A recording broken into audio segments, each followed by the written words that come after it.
In today's tutorial, we are going to review the McGraw-Hill Connect quiz and exam banks. So we will be covering the published and unpublished feature inside Canvas. We will also look at the quiz and exam banks in McGraw-Hill, how to change the start and due dates in McGraw-Hill, and look at the policies that each quiz and exam hold. So before we jump into this, let's go to AHP 217 inside Canvas.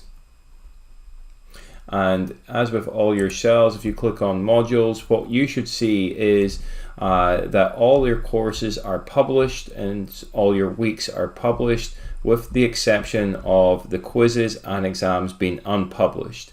It is important that we keep these quizzes and exams unpublished until we get to the day of testing. This will prevent your students from accessing the content early. The other thing we can do is, if we jump into McGraw-Hill, is we can actually manage the start and due dates inside McGraw-Hill, along with review some of the quiz and exam banks inside that platform. So for this purpose, we will use AHP 217 within the McGraw-Hill Connect courses. And what we will see is that week 3 we have a quiz, week 4 we have an exam, week 7 we have a quiz, week 8 we have an exam, week 10 we have a quiz, and in weeks 11 and 12 we have exams.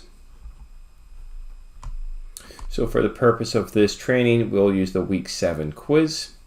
So what we do is we simply click on the week 7 quiz, and upon completion we will see any student's activity as far as any reports on how many questions they got right and wrong, and if there's any reoccurring themes upon questions, such as each student getting a particular question wrong.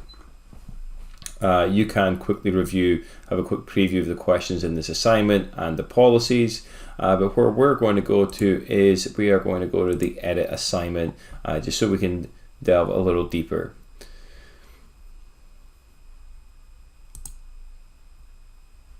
So once we hit the edit assignment, you'll see that we have that pool where we're drawing 20 questions of 33 from the week 7 quiz bank. And if we hit that little tab, you'll see that we have all the multiple choice and true-false questions that could potentially arise. If there is more than one pool, you can simply choose which tab you want to view at any given time. And if we want to look into the question a little further, such as what is the main part of the stomach is called, what is the main part of the stomach is called body. And it's the multiple choice, so it gives us the correct answer.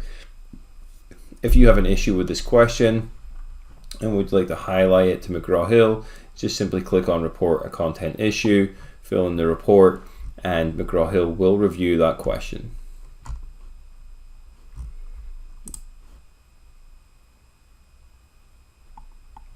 So we're going to continue on to the next section, which will allow us to choose the edit the date and the start date and the due date. Simply click on the edit, change the date and time to a choice of your preference, along with if you would like to highlight a due date. Due dates are not required. It is also important at this point to highlight that we should set up our start dates at the beginning of each semester. So once we get those shells and we successfully link our ACP to come in and just change the start dates for our students before they are active inside our courses.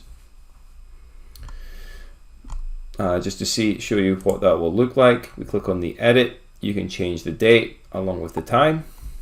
And because this is a quiz, the quiz policy has been selected.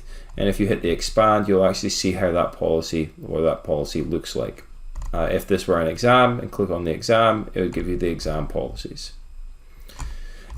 Upon completion, hit review and assign. It is important that we see this out until the end and follow all these steps.